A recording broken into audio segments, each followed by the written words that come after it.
Hi viewers, வணக்கம். Bhargavi ladders, Thiruverkadu. இந்த இடம் எங்கே இருக்குதுன்னு பார்த்தீங்கன்னா, நம்ம லெஃப்ட்டு பார்த்தீங்கன்னா பூந்தமல்லி, ரைட் சைடில் Avadi to Poonamallee main road, Kaduvetti அங்கே தான் இருக்குது.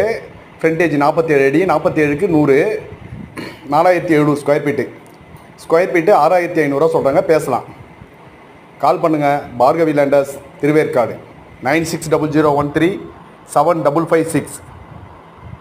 இடம் பாருங்கள், நல்ல இடம், வடக்க பார்த்த இடம்.